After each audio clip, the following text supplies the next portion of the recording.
Buenas tardes, bienvenidos a una nueva edición de su programa Societatis del Seminario de Sociología General y Jurídica de la Facultad de Derecho de la Universidad Nacional Autónoma de México.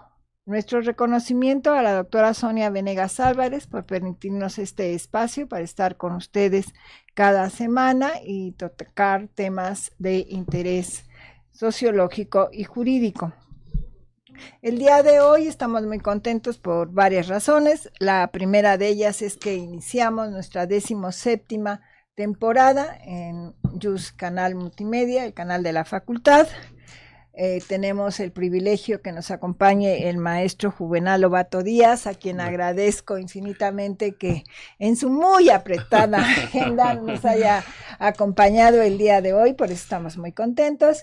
Y vamos a tratar el tema que seguramente ustedes ya vieron en la publicidad de nuestro programa, de reforma al Infonavit y el derecho a la vivienda. Pero antes de iniciar nuestra conversación, querido Juvenal, cedo el uso de la voz a la maestra Amparo, que nos va a dar una breve síntesis curricular. Por favor. Claro que sí, doctora. El maestro Juvenal Lobato Díaz es licenciado en Derecho, graduado con mención honorífica por la Facultad de Derecho de la UNAM, técnico en Administración, graduado con mención honorífica por el Instituto Politécnico Nacional, especialista en Derecho Tributario por la Universidad de Salamanca, España, cuenta con máster en Argumentación Jurídica por la Universidad de Alicante, España, y diversos diplomados en Derecho Tributario. En el ámbito académico es profesor de la Facultad de Derecho, en donde tiene la oposición en Derecho Fiscal y, por supuesto, también se ha desempeñado como consejero técnico. Ha sido ponente en diversas instituciones, por supuesto destaca nuestra Facultad de Derecho, el Centro de Investigación y Docencia Económica, el Instituto Nacional de Salud Pública, el Senado de la República, Cámara de Diputados, también a nivel internacional en universidades como la de San Diego, en jornadas venezolanas de Derecho Tributario en Valencia, Venezuela, las jornadas latinoamericanas de Derecho Tributario en Montevideo, Uruguay, Guatemala y Santiago de Chile, también en el Tercer Congreso Iberoamericano de Derecho Penal Tributario en Bogotá, Colombia. Tiene diversas publicaciones en libros y revistas especializadas. En el ámbito profesional es socio director de Lobato Díaz Abogados. En 2011 compareció en la audiencia pública ante el Pleno de la Suprema Corte de Justicia de la Nación para exponer argumentos en relación con los juicios de amparo promovidos contra la ley del impuesto empresarial a tasa única. También se ha desempeñado en diversas organizaciones, como lo es el ser árbitro de la Cámara Internacional de Comercio, integrante de la Junta Menor del Ilustre Nacional Colegio de Abogados, expresidente de la Comisión Nacional Fiscal de Coparmex y vocal de la Academia Mexicana de Derecho Fiscal. Bienvenido, maestro. Gracias. Pues vamos a iniciar nuestra conversación. Gracias, Elsie. Que vamos a invertir el título. Ajá. Para que hablemos primero del derecho a la vivienda. ¿Qué debemos entender por este derecho a la vivienda? Muchas gracias. Bueno, primero que nada, doctora, muchas gracias. Si sabes que te aprecio, te quiero bien, como dirían por ahí, estos años estos años que tenemos ahí de conocernos en la facultad. Fuimos consejeros técnicos también. Entonces, agradecerte la invitación. Por supuesto que siempre hay tiempo para nuestra facultad. Eso siempre será así, y la verdad es que contento de estar otra vez aquí en el canal JUS Multimedia de la facultad. Así que muchas gracias también a ustedes, por favor. Muchas gracias por acompañarnos. Y bueno, a ver, es un tema, antes de dar respuesta, porque creo que la mayoría de quienes nos escuchan deben ser alumnos de la facultad o vinculados. Yo creo que sí es muy importante contextualizarlos un poco en qué es esto también del Infonavit, como decías, invirtiendo un poco el título de la charla, y justamente me parece que empezar por saber qué es el derecho a la vivienda pues es fundamental, y sobre todo porque fíjense que yo creo que en México en los últimos años ha habido una especie de confusión de cómo se ejecuta o cómo se hace efectivo este derecho a la vivienda. Todos sabemos que, en términos del artículo, sobre todo cuarto constitucional, ahí está el fundamento de este derecho, tenemos los ciudadanos mexicanos el derecho a tener y gozar de una vivienda digna y decorosa, dice la Constitución. Entraremos a detalle de ver qué es digno, qué es decoroso, qué ha dicho la Corte también sobre eso, y en ese sentido, pues el derecho humano a la vivienda no es otro que un derecho de contenido, yo diría programático. ¿Qué quiere decir? Nosotros tenemos en la Constitución diversos tipos de derechos que, de acuerdo con estas clasificaciones en materia de derechos humanos, los vamos poniendo incluso en distintas generaciones. El nuestro, del que hablamos hoy, es un derecho social, es un derecho que aparece en nuestra Constitución en 1917. Fíjense qué curioso, pero aparece más desde el punto de vista del derecho de los trabajadores. El artículo 4º constitucional, con este tema del derecho a la vivienda, viene de manera posterior. Entonces, y ahorita esto lo dejaré así, seguiremos comentando sobre esto que les digo de cómo se hace efectivo. Entonces, se trata de un derecho humano, pues eso es lo primero que tendríamos que decir, de contenido programático, ahorita explicaré esto. 2, de carácter social, esta tercera generación de los derechos, y es de aquellos en los que el gobierno o los gobiernos han procurado tratar de hacerlo efectivo de la manera más eficiente. Esa es la característica, yo les diría, más importante cuando digo que se trata de un derecho humano de contenido programático, que significa que se creen las condiciones para que todos los ciudadanos puedan tener acceso a una vivienda. No significa que el gobierno nos va a dar una, ¿no? O sea, no es, oye, aquí está una. Sí, totalmente, porque eso es lo primero que piensan. Oye, a ver, yo quiero mi vivienda. Ojalá fuera así, pero hay que ser, desde luego, aceptar que es muy difícil que eso se dé de esa manera, pero a lo que sí está obligado el gobierno, y por eso el carácter programático, es a crear todas las condiciones de política de gobierno para hacerlo efectivo. Y aquí, Elsie y todos quienes nos escuchan, es muy importante lo que les decía hace un momento. El derecho a la vivienda en el artículo 4º constitucional es para todos los mexicanos, ¿no? Y el gobierno tiene que ver cómo lo hace. Ejemplo, existen instituciones como la CONAVI, como la SEDATU, y por otro lado, que son las que, digamos, hacen ese trabajo, el derecho a la vivienda de los trabajadores, que ya ahorita hacia allá iremos de manera muy puntual, porque es ahí donde entonces aparecen 2 grandes instituciones de este país, el Infonavit y el FOBISTE, que es para los trabajadores. Es decir, de ese universo grandote que tenemos en el artículo 4º, lo vamos reduciendo en cuanto a la política de vivienda de cada gobierno, que en nuestro caso, para el sector de los trabajadores, es para el que yo les diría está más desarrollado. Cómo es más, entre comillas, fácil acceder a hacer efectivo este derecho, ¿no? Eso diría al inicio sobre esto. Creo que me profundicé un poco, pero vamos a ir hacia allá, ¿no? Porque además, efectivamente, como bien comentas, pues nuestro auditorio mayoritariamente son alumnos que están iniciando su camino en la facultad de Derecho, entonces, pues es importante, estos son puntos que hay que precisar y que determinen.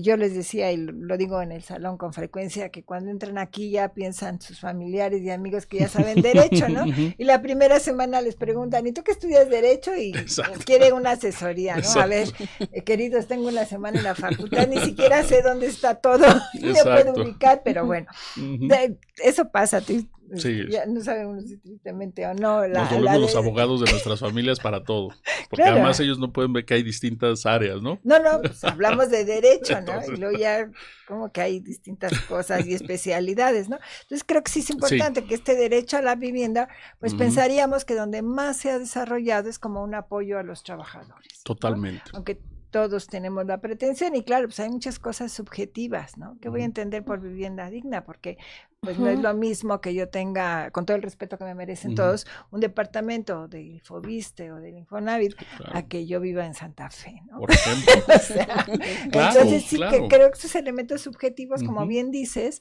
pues son también muy importantes de tomar en consideración.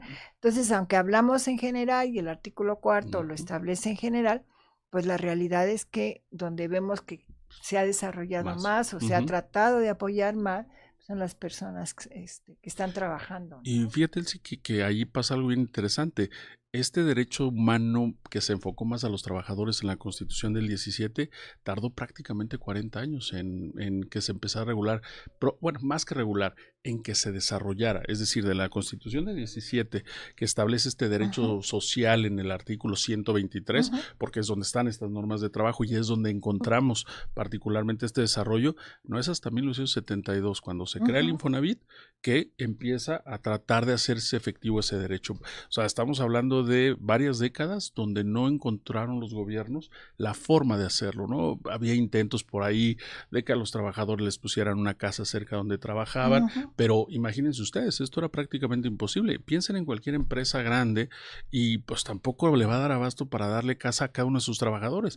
Y entonces donde viene toda esta idea de lo que tú decías, doctora, del desarrollo del derecho a la vivienda para los trabajadores, ¿no? Y aquí hay dos grandes rubros, trabajadores del sector privado y por supuesto trabajadores del sector público, ¿no?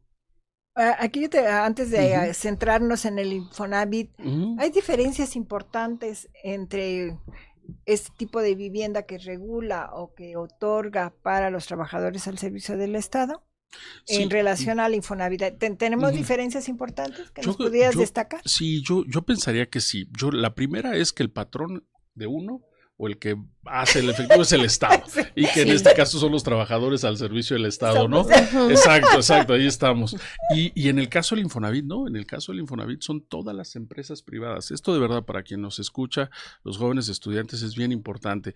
Yo no sé si a ustedes les habrá pasado o no, pero yo recuerdo que cuando estaba en la facultad y hablábamos del Infonavit, hasta me costaba trabajo diferenciar si era Instituto del Fondo Nacional de la Vivienda para los Trabajadores o si era Instituto de los Trabajadores para el Fondo Nacional de la Vivienda. O sea, me costaba mucho. Y quién iba a decir que ya en mi ámbito profesional me iba a involucrar mucho con él, ¿no?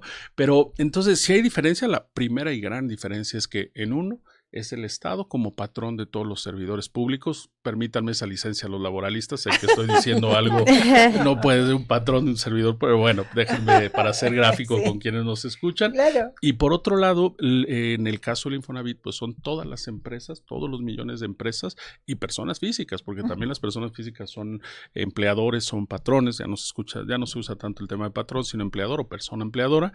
Entonces, esa yo diría que es una de las más importantes. Y una segunda diferencia, doctora, sin duda también es el tamaño.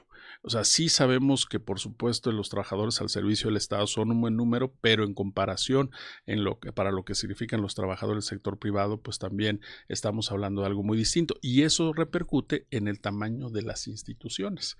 La institución que se encarga en el Estado de tratar de hacer efectivo este derecho para los trabajadores del Estado es el FOBISSSTE. En el caso de los trabajadores del sector privado es el Infonavit.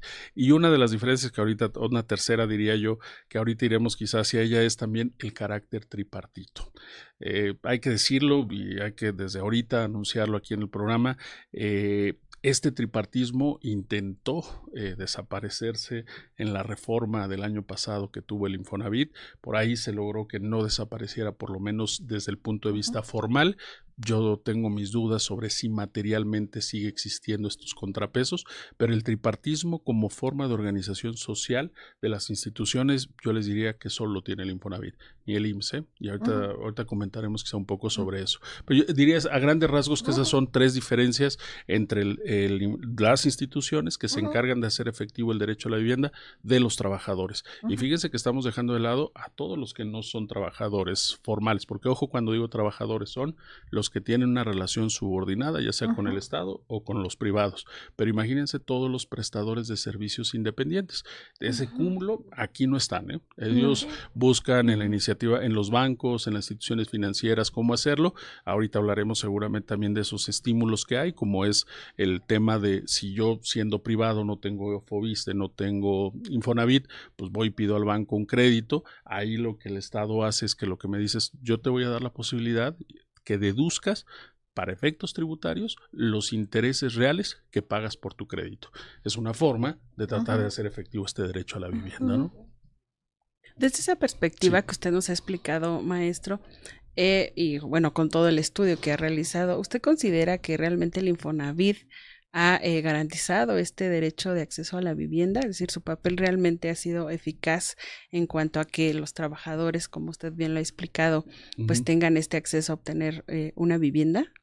A ver, tomen en cuenta, aquí quienes nos escuchan, que quizá yo voy a ser un poco parcial. Déjenme decirles un poquito, todo, porque siempre me gusta aclararlo para que sepan cuál es el origen, ¿no? Subjetivos. Exacto, porque yo tuve la oportunidad, y perdón que hable así en primera persona de esta forma, de ser asesor del Infonavit durante prácticamente 18 años, asesor externo de las áreas jurídicas solamente. Y en los últimos 2 años y medio antes de esta reforma me tocó ser representante de los patrones, particularmente de la Coparmex, como lo mencionan ahí en mi currículum, ante la Comisión de Vigilancia del Infonavit. Entonces, eso naturalmente quizá puede parcializar mi punto de vista, pero eso no significa que no trate de ser objetivo. Yo diría, a ver, para ser muy puntual la respuesta, ¿lo ha logrado? Yo digo que lo ha intentado y en algunos casos sí lo ha logrado. Desde luego hay cosas que mejorar, desde luego hay cosas que tendrían en todo caso que ampliarse quizá, pero fíjense, les voy a dar un dato que no venía preparado, pero acá está. Fíjense, en algún momento hasta antes de la reforma, hubo una función de cobertura, fíjense, del Infonavit. Fíjense cuántos millones de personas tienen o son derechohabientes del Infonavit. 78.7 millones de mexicanos. Es decir, que tienen la posibilidad o que hay dinero suyo en el Infonavit, porque a lo mejor ya dejaron de trabajar o no están otra vez trabajando de manera activa. Y de esos 78.7 hay 22.7 millones que tienen una relación laboral activa. ¿Qué quiere decir esto? Que básicamente son a ellos a los que potencialmente se les puede generar esa condición de crédito para que puedan tener. Y hablando de parte de la función social, dice aquí, fíjense cuántos millones se han otorgado de créditos en los 52 años que tiene el Infonavit. 13.2 millones de créditos en 53 años. Esto quiere decir que el 36% de los hogares mexicanos son atendidos por el Infonavit.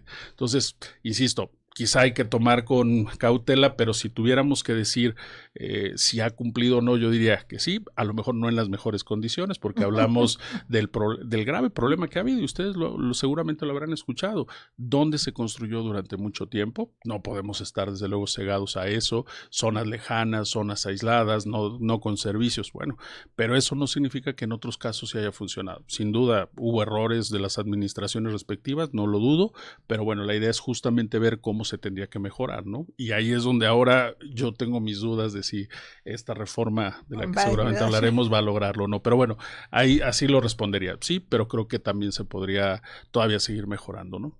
Claro, y justo lo que usted refería, ¿no?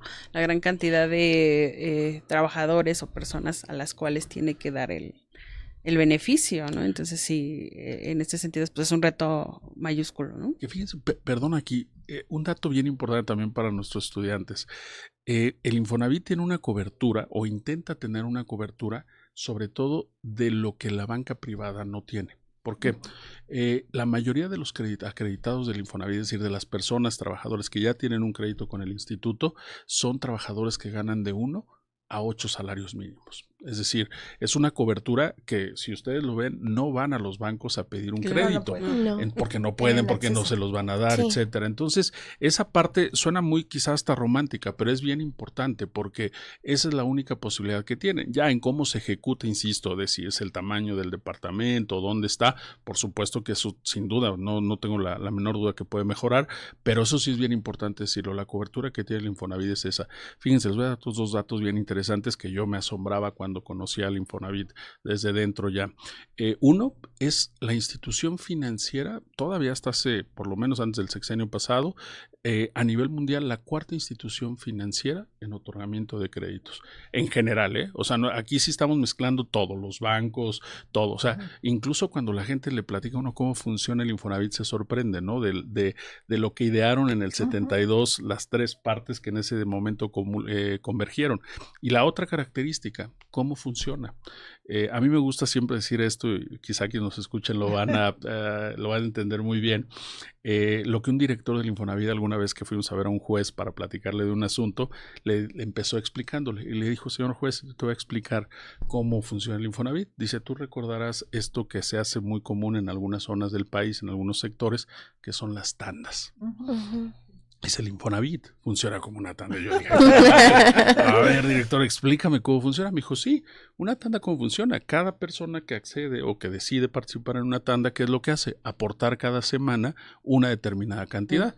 Y entonces cada número, pues quien lo conoce en este mecanismo, cada número significa que esa persona va a recibir todo y la parte que va aportando pues se va difiriendo en el tiempo, lo salva de una contingencia económica, lo que sea. En el Infonavit sucede algo muy similar. ¿Por qué? porque si bien es cierto no es el dinero de los trabajadores el que en un inicio se aporta, porque quien lo paga es el patrón. Todos los patrones tienen la obligación de pagar el equivalente, esto es bien importante decirlo, del 5% del sueldo de sus trabajadores como cantidad adicional al Infonavit para que se constituya el Fondo Nacional de Vivienda. Entonces el Infonavit lo recibe, en el momento en que el Infonavit lo recibe se convierte en dinero de los trabajadores, que ahorita eso sí al final quiero ahondar mucho en esto, es dinero del trabajador donde él cuando ve su Afore dice, mira, su cuenta de vivienda, ¿cuánto tengo? Es dinero de él, no lo puede tocar, también de eso platicaremos, pero es dinero de él identificado, entonces lo paga el patrón, se lo da al Infonavit, el Infonavit lo administra, pero es dinero del trabajador. ¿Qué sucede cuando se le da el crédito? Pues claramente es como si estuviera teniendo el número, pero ¿quién le ayudó a pagar ese crédito? Todos los demás trabajadores. Por eso, y de verdad esto, yo he hablado en este último año mucho del Infonavit y les digo, esto no lo pierdan de vista. A algunos no les gusta que se diga. ¿Por qué? Porque no es dinero del gobierno. Es dinero de los trabajadores. Sí. Y entonces, y aquí viene el segundo punto importante que les decía, si los demás trabajadores no pagan, entonces el perjudicado no va a ser al que ya le dieron el crédito, van a ser los demás, porque entonces o no va a haber más dinero para que se les pueda dar más créditos, o, ya que también esto hablaremos de otra función que tiene el Infonavit, o se les va a perjudicar a los trabajadores que tienen ese dinero ahí, o su dinero ya aportado. Entonces, por eso suena muy bonito decir, no va a haber desalojos, no se va a cobrar, pues, sí, pero el problema es que no es dinero del gobierno, es dinero de los otros trabajadores, ¿no? O sea, estas dos cosas creo que son bien importantes, porque luego a veces no gusta que se digan, y es parte justo de lo que pues en la facultad tratamos de enseñar, ¿no? La naturaleza de las instituciones. Y cuando se escucha eso, yo creo que ahí sí es importante lo que estás diciendo, porque hay una falsa idea como que el gobierno es el que aporta, y no, en realidad el trabajador, el patrón, son los que están aportando ese dinero. Doctora, porque la gente, y así vendieron esta reforma de la que ahorita vamos a hablar, decían es que queremos asemejar al Infonavit al IMSS, y yo les decía, cuidado, no, ya ahorita diré yo mi opinión de qué había detrás. Pero en el IMSS sí hay aportaciones tripartitas. Si nosotros, quienes nos escuchan, los estudiantes, ven sus clases de seguridad social, nos explican eso. Dicen, oye, dependiendo del seguro del que aportes, o es del patrón, por ejemplo, el seguro de riesgos de trabajo, solamente le corresponde a él, pero por ejemplo el seguro de cesantía de avanzada y vejez, una parte la aporta el gobierno, otra parte la aporta el patrón, otra parte la aporta el trabajador, pero en los demás casos no, o sea, es decir, hay que ser bien claros en decir que este dinero es de los trabajadores, lo aportan los patrones y no es dinero del gobierno. No es ese tripartismo del IMSS, no es el mismo que el tripartismo del Infonavit. El tripartismo del Infonavit es en su estructura, ¿no? Tenemos muchas preguntas. Yo le voy a pedir a Pao que haga una revisión. No sé si ya la hizo. Sí. Entonces, para que te plantee alguna de las inquietudes que tenemos de quienes nos acompañan. Claro. Empezamos con una muy interesante que dice, en caso de una recesión económica, ¿cómo protegería el Infonavit a los trabajadores en cuestión a sus créditos? Claro. Bueno, yo diré dos, de sus créditos y de su dinero. Porque miren, y perdón que siempre trate de dar mucho contexto. Pero está perfecto. Yo les decía hace un momento que el Infonavit, hasta antes de esta reforma, tenía 4 funciones principales. Una, la de cobrar las aportaciones que deben hacer los patrones a favor de sus trabajadores. Esa es la parte, para quienes les gusta el derecho fiscal, del órgano fiscal autónomo que es el Infonavit.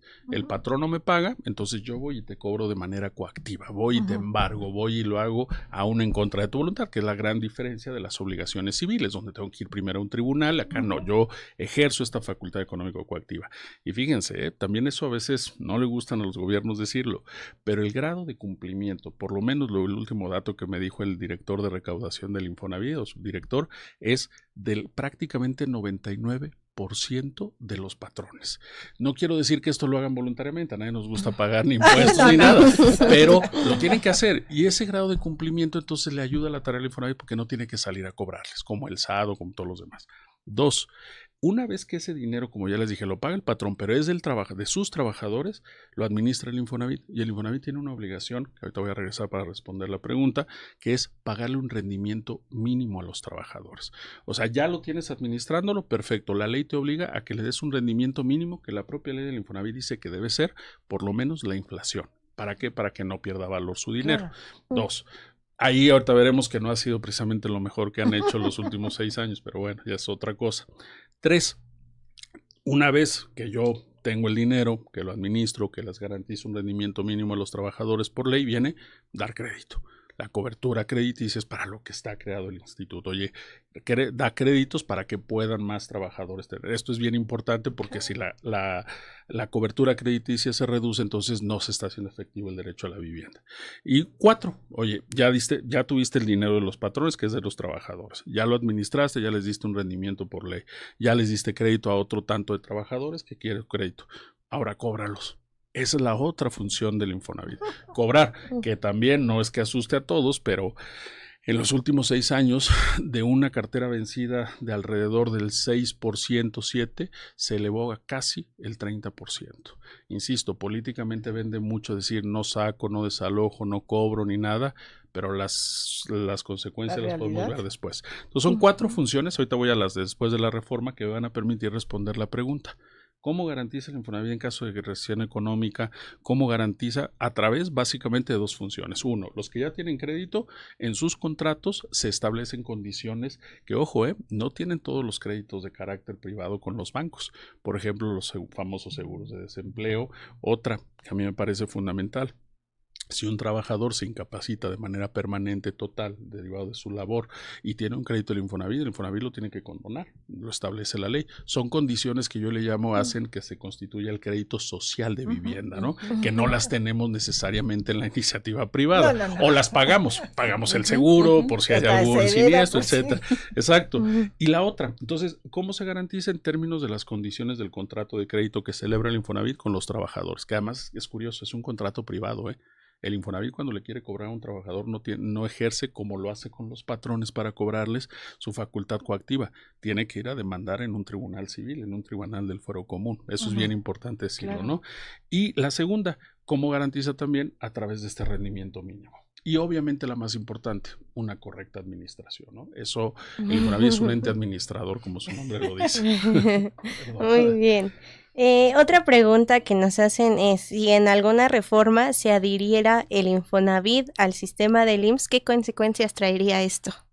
A ver. No les separa. Sí. A ver, forman parte de un sistema de seguridad social. Eso hay que decirlo y también nos lo enseñan en nuestras clases en la facultad.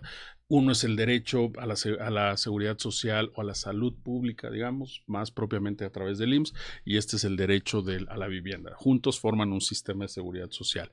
Lo que, no sé si por ahí va más la pregunta, es en esta idea que nos vendieron de decir que el Infonavit tendría que reformarse para parecerse más al IMSS, es a mí, y aquí ya es la opinión, sí, muy, muy personal, muy parcial, si quieren ustedes, es que lo hicieron con el afán de tener una mayor discrecionalidad en la administración de los recursos de los trabajadores, como sucede con un organismo descentralizado como es el IMSS. Pero a diferencia, y fíjense, les voy a dar otros 2 datos bien interesantes. Cualquiera de los quienes nos escucha, alguien diría, yo les acabo de decir que es dinero de los trabajadores, y alguien me diría, bueno, pero entonces, ¿cómo se maneja? Si ustedes, por ejemplo, revisan, a diferencia del IMSS, el presupuesto de egresos de la Federación desde 1972 a la fecha, solamente van a encontrar una aportación del gobierno al Infonavit cuando se constituyó en el 72. ¿Para qué? Pues para que empezara a funcionar. Esa misma aportación fue, digamos, cancelada contablemente con el primer cobro bimestral de las cuotas que empezaron a pagar los patrones. Entonces el Infonavit se volteó y le dijo al gobierno, y aquí está tu dinero, ya esto es lo que yo voy a empezar a administrar de los trabajadores, que es de los patrones pagada y de los trabajadores propiedad. Y a partir de ahí empezó a tener ese patrimonio, que el dato importante acá es, son prácticamente en todos los activos del Infonavit, después de 53 años, son 2.4 billones de pesos.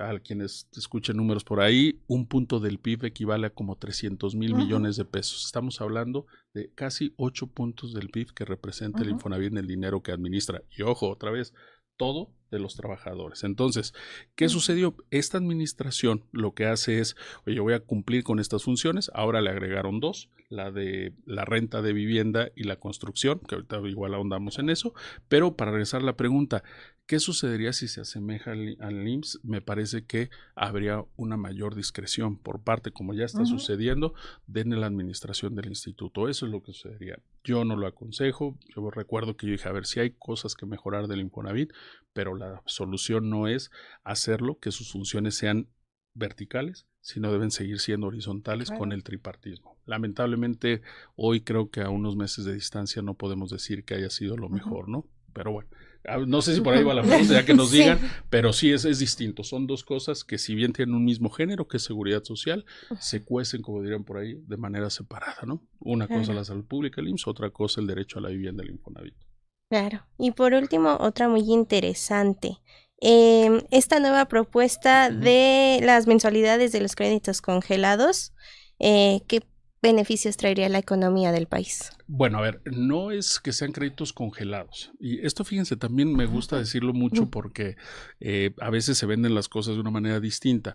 Miren, lo que hizo el Infonavit hace algunos años, y no fue en este gobierno ni en el anterior, sino ya tuvo varios años, fue que dijeron, oye, durante un tiempo nosotros dimos créditos como Infonavit con un parámetro que era el salario mínimo, que creo que es algo que se refiere más que un tema de renta congelada, porque no es una renta propiamente. Entonces, era, oye, yo te voy a dar crédito conforme a las veces salario mínimo.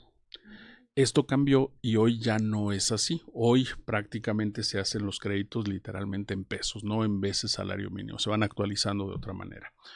Pero yo les digo siempre, mucho cuidado cuando dicen esto. Hoy funciona y funciona muy bien. Y qué bueno que cambió, qué bueno, porque eso era lo que hacían los créditos del Infonavit, en algunos casos impagable. Sin embargo, esto se dio originalmente en una época donde la inflación se comía al dinero de los mexicanos. Estamos hablando del 89, 90 más o menos, donde la inflación era galopante. Entonces, ¿qué fue lo que dijo el gobierno con los créditos del Infonavit? Dijo, oye, ¿yo cómo controlo que no se vuelvan impagables con una inflación así? Dijo, pues vamos a indexarlos al salario mínimo. ¿Por qué? Porque el gobierno controlaba el salario mínimo, como lo sigue haciendo a través de la comisión, y sí, no aumentaba, se controlaba, que fue uno de los tantos temas que se discutieron hace algunos años. Y entonces, ¿qué sucede? La inflación ya no es el parámetro, en este caso eran las veces salario mínimo, se controló. Hoy ya estamos en condiciones distintas. Hoy sería mejor que la inflación fuera el parámetro. ¿Por qué? Por eso es en pesos. ¿Por qué? Porque la inflación está controlada. Y los salarios, ¿qué sucedió con los salarios mínimos? Aumentaron. Eso sí hay que reconocerlo. En un sexenio aumentaron 230%. Entonces, claramente, si estaba indexado el salario mínimo, pues iba a aumentar. Pero entonces, eso sí son de las cosas que hay que ser muy claros, porque hoy se estigmatiza que durante años se dieron créditos en vez de salario mínimo. Pues la razón era esa. Había una inflación que no estaba controlada y el salario sí se controlaba. Hoy es al revés, pues que se cambie. Entonces, ahí sí yo creo que es muy importante no perder de vista esas condiciones en las que se dan los créditos. Y ya de renta, pues será ahora con la reforma, porque esa será una de las funciones que ahora deberá hacer el Infonavit, dar en renta vivienda y construir vivienda. Pero al final, es decir, te quedas con la duda, ¿no? ¿Estamos realmente solucionando o estamos deteniendo el problema que puede en algún momento, pues, claro, explotar, ¿no? No quería yo decir la palabra, pero sí, o sea, porque dices, bueno, es muy interesante lo que nos has dicho, entendemos muy bien, ¿no? Una función social de dar la vivienda, pero claro, el cambio simplemente de salario mínimo a inflación, pues, que se dice fácil, pero económicamente representa mucho, ¿no? Me recuerda la época de los intereses que se desbocaron, por ¿no? supuesto. Y cuánta gente perdió sus casas y Así de es. todo, porque claro, cada uno en nuestra familia pues tenemos, digamos, un programa de gastos, ¿no? Y si de repente uno de los rubros se dispara, pues ya te... Y ayer era donde funcionaba el parámetro del salario mínimo. Claro. ¿Por qué? Porque el gobierno tenía controlado. Entonces yo te di un crédito, lo indexo al salario mínimo que yo como gobierno tengo controlado, no se te va a ir. Oye, después cambian las condiciones. Ya el salario mínimo aumentó muchísimo. Y qué bueno que haya aumentado. Eso es algo que sí hay que reconocerle al gobierno anterior, sobre todo hay que reconocer. Se lo logró que se aumentara de manera efectiva, aunque había propuestas ya desde antes de los empresarios, sobre todo, pero se logró. Entonces ya cuando esto se dispara y la inflación está controlada, pues hay que ser lo suficientemente conscientes para decir, bueno, sí tiene que cambiar el parámetro, pero no quiere decir que en el 94, que en el 89 no sirviera un esquema de indexación al salario mínimo. Ya después terminó en esta condición de que convenía más que fuera en pesos consecuentemente con la inflación, porque la inflación, insisto, está controlada. Desde hace muchos años tenemos una inflación de, creo que lo más que ha llegado ha sido 4.5% y eso claramente ayuda. Pero bueno, esperemos que, imagínense qué sucedería si la inflación aumenta, van a decir, entonces hay que regresar a otro parámetro, ¿no? A la UMA, ¿no? O cosas así. Sí. Pero bueno, sí son de esas cosas que no hay que perder de vista, sobre todo en instituciones como esta, ¿no? Dices, pues sí están cumpliendo, ¿no? Aunque aparentemente siento que hay una visión negativa, ¿no? En relación a esto, como que no cumple, que es difícil esto, pero al hablar de millones, ¿verdad? Muchos. Pues ya cambia el panorama. Y fíjate, doctora, que decías ahorita de si cumplen o no la función también. La reforma de la que estamos hablando también lo que hizo fue, como les decía, agregar 2 funciones al Infonavit. La de otorgar en renta vivienda, esta está enfocada sobre todo a los jóvenes, porque dicen, oye, más allá del tema de la gentrificación, que yo creo que es una cosa que ya comentarán, a mí no me toca, pero está dirigido a ellos. Oye, pues si tú eres joven, a lo mejor no tienes la capacidad aún para poder adquirir un inmueble o para una casa, pues te la vamos a dar en renta. Ahí lo único que yo, y así lo manifesté en las participaciones que tuve en su momento en estas reformas, fue la propuesta ya había tenido un programa piloto en el sexenio del presidente Peña Nieto, donde el director general ahora es un flamante senador del partido en el gobierno. En aquel momento no lo era, pero bueno, ahora es senador. Exacto. Entonces, él hizo un programa piloto para que se arrendara y los resultados no fueron alentadores. Hay que decirlo, no fueron nada halagueños en cuanto a que se pudiera gestar, por eso ya no se dio. Ahora este gobierno dice, bueno, es que pensamos que sí es correcto que se regrese esta función que se dé esta función de renta, pero la diferencia va a ser que nosotros vamos a recuperar la vivienda que el Infonavit tiene abandonada de aquellos acreditados que dejaron de pagar porque sus casas estaban en municipios alejados de sus zonas de trabajo, y eso lo vamos a poner en renta. Bueno, vamos a ver si lo hacen. Ojalá cumplan, yo no es que no lo desee, ojalá que sí lo hagan, pero vamos a ver si se da. Y la otra es la construcción. El Infonavit de los años 90 dejó de construir porque había muchos vicios. Sí hay unidades famosas del Infonavit. Bueno, aquí cerca de la universidad, la fundación, la Independencia, la unidad de Independencia y muchas otras, creo que en Iztacalco, Iztapalapa. Entonces, pero la función al final no terminó por servir y se quitó que el Infonavit construyera para dedicarse solamente al otorgamiento de créditos. Hoy dice este gobierno, eso ya no sirve, tenemos que el Infonavit tiene que construir. Y aquí vienen unas de las paradojas que yo nada más les dejo a quienes nos escuchan. Para que mediten. Exacto, porque fíjense, constituyeron una empresa constructora para que construya aparentemente, pero ahora sale, y le escuchaba al hoy director general del Infonavit decir, bueno, no, sí, nosotros vamos a construir, ya tenemos la constructora y vamos a subcontratar. Entonces yo dije, caramba, habría que decirle a este personaje que su gobierno, o el gobierno pasado, donde en aquel momento era director de Pemex, desapareció la subcontratación laboral. Y quienes nos escuchen no van a dejar mentir, una reforma en 2021 muy importante donde dice, oye, tú ya no puedes subcontratar, si tienes el mismo objeto social no puedes contratar, tú tienes que contratarlas. Entonces resulta que el propio gobierno, yo no sé si este señor es por ignorancia o por qué. No podemos pensar otra cosa. Dice, oye, ya constituimos la constructora, ahora vamos a subcontratar. Entonces, ¿para qué carambas hiciste esto? La ley, ¿no? Exacto. Entonces, esas son las cosas que a mí me despiertan mucha suspicacia. Ojalá me equivoque, ojalá que sí se den bien las cosas, pero la verdad es que yo lo veo con mucha reserva. No, la verdad es que, o sea, tenemos que entender que las perspectivas también han cambiado. Es decir, ustedes son todos muy jóvenes, pero antiguamente un objetivo era comprar una casa. Sí, o sea, yo creo que la perspectiva era esa, ¿no? Ujú. Porque era el modelo que teníamos de nuestros padres, ¿no? Entonces pero creo que en el transcurso no sé explicar si es por las condiciones económicas, las condiciones, sobre todo económicas, políticas o lo que tú quieras. Siento ahora que el joven no tiene esa preocupación, ¿no? A lo mejor porque ese dinero siente que es una mala inversión. ¿Para qué quiero una casa, no? Estoy aquí hoy, mañana allá.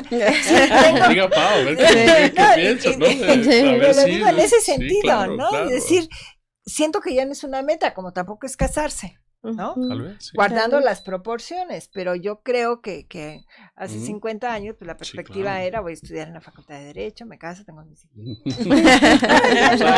Los chicos ya no piensan en eso, mucho menos los chicos, ¿no? Entonces sí creo que hay que, pues, no sé si actualizar o modernizar.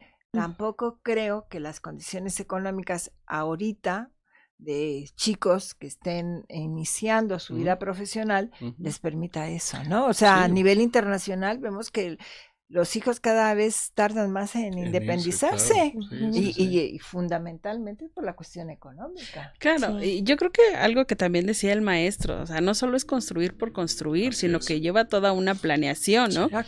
Porque, pues sí, a lo mejor voy a construir toda una unidad, pero no tengo los servicios, ¿no? Transporte, agua y eso todo. pasó. Por ejemplo, aquí muchos chicos vienen a CEU, porque CEU a lo mejor se hacen 2 o 3 horas de viaje, porque no está garantizada una institución, ¿verdad? Que a lo mejor le permita eso. Entonces yo creo que también impacta en eso, ¿no? Y es donde esa parte social del fenómeno jurídico es importante analizar, o sea, todas las repercusiones que esto puede llegar a tener.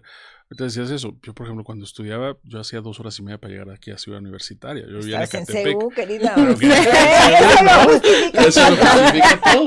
Pero 2 horas y media de ida y de vuelta, otras 2 y media, ¿no? Entonces, y esa parte yo creo que, por eso digo yo, a ver, está bien, tuvieron los votos suficientes para cambiar la Constitución, tuvieron los votos suficientes para cambiar una ley como esta. Yo hubiera mejorado otras cosas, no hubiera cambiado, insisto, este tripartismo que bien o mal funcionaba en las decisiones. Nada más les pongo un ejemplo. Recordarán ustedes hace como 1 mes y medio que el director actualmente dijo, vamos a regularizar las casas de la gente que llegó a invadirlas. Y no, hasta la propia presidenta le modificó la plana y le dijo, no, bueno, él no se refiere a eso. Tal. Pero a ver. Se supone que empezó a estudiar Derecho. Claro, un problema que sí debemos reconocer que tiene el Infonavit es el de la vivienda abandonada. Estas viviendas que se crearon fuera de las zonas urbanas, que se convirtieron solamente en dormitorios, que en el mejor de los casos tenían un dormitorio, pero no tenían esas condiciones de desarrollo social, de servicios, etcétera. Eso sigue siendo un problema. Pero a ver, la solución no puede ser que si esas viviendas están abandonadas en los municipios de Ecatepec, Tecámac, Zumpango, que están alejadas, el problema no se soluciona diciendo, si ya las invadieron, aunque no tengan derecho, pues los vamos a regularizar, les vamos a cobrar una renta. Les vamos a cobrar una renta. Y yo de verdad decía, no puede ser. ¿En serio lo que estás diciendo? Claro, porque a ver, esa vivienda es del Infonavit. ¿Por qué? Porque el Infonavit da el crédito. El Infonavit, en teoría, pues es el que hace toda la función crediticia. El trabajador es el derechohabiente, todavía no es propietario, pero pues a ver, es tanto como delegar y decir, pues ya renuncia a la facultad de poder recuperar esas viviendas. Y 2, sí, no solamente es que esté abandonada, sino que también se vuelven focos de inseguridad, de delincuencia. Claro. Entonces, pero la solución es esa, pues yo creo que no. Yo creo que tendría que haberse discutido ese tipo de decisiones, por eso lo pongo como ejemplo, en una condición de un efectivo tripartismo, donde las decisiones la toma el trabajador, el patrón y el gobierno, que a lo mejor eso ya lo podemos dejar para otra ocasión, de la estructura, de cómo funciona el Infonavit. Eso no hubiera sucedido, o un director no hubiera salido a decir eso, porque los otros 2 sectores le hubieran dicho, oye, pues no es tan fácil, estás diciendo algo que vas a legalizar algo que es ilegal. Entonces se le hubiera dicho, hoy no. Hoy con la reforma, con la mano en la cintura, salen y dicen este tipo, no las puedo calificar de otra manera más que de ocurrencias, donde dicen, pues vamos a hacerlo así. ¿Por qué? Pues porque vende, y fíjense, yo creo que esta reforma, yo le he dicho que es el segundo piso de esa cuarta transformación que dicen de los programas sociales, porque después de los programas sociales, que sería ese primer piso, consta que no estoy calificando, son buenos, malos, eso no me toca a mí, pero el siguiente paso para mí justamente es esto, la vivienda. ¿Por qué? Porque ¿qué más va a agradecer a alguien? ¿Qué más va a sentir que le está cumpliendo el gobierno si llega a tener esa vivienda? Igual que sucedió con los programas sociales. Insisto, no lo califico, está bien o mal, así está funcionando, es lo que tenemos, pero sí hay que tener mucho cuidado y no olvidar, es dinero de los trabajadores, no del gobierno. Y en eso hay que tener mucho cuidado. ¿Recuerdas que en algún momento precisamente el ISSSTE también empezó a hacer unidades habitacionales? Y como no tenían los servicios adecuados, entre ellos jardines, se volvieron focos de violencia. Así es. ¿No? Entre que los espacios eran muy pequeños, entre que no había zonas de recreación y etcétera, y por eso dejaron de construir. Entonces ya se fueron a las orillas, como se dice elegantemente ahora, ¿no? Se fueron a las orillas a construir casas habitación, ¿no? Porque se dio cuenta que el fracaso fue y ahí, total. Doctora, fíjate que es un tema, hablando de temas también sociales y jurídicos, que la Corte ha hablado sobre esto. La Corte, nuestros organismos internacionales, de qué significa una vivienda digna y decorosa. O sea, yo creo que eso es algo muy importante, que es hacia donde tienen que ir las políticas de gobierno. ¿Cómo hacer efectivo? Sí. Puedo tener una casa, pero que sea una casa digna, que sea decorosa, y no, como decía, y no los huevitos que a veces se hicieron, sí, ¿no? Que se hicieron. Exacto. Pues mi querido Juvenal, estábamos muy contentos, pero si no acabo rápido el programa, el caballero Eduardo, que está atrás de nos va a dejar sin hablar, porque ya nos mandó un mensaje corriendo. Te agradezco infinitamente que nos hayas acompañado, hemos aprendido muchísimo, y espero que nuestros oyentes también. Pao, a la maestra Amparo, a Eduardo, que nos pone el letrero de que ya se vayan, a Rafael, que hacen posible este programa. Los esperamos en una nueva edición de su programa Societatis el próximo martes a la 1:00 p.m. Hasta entonces, bonita semana. Gracias.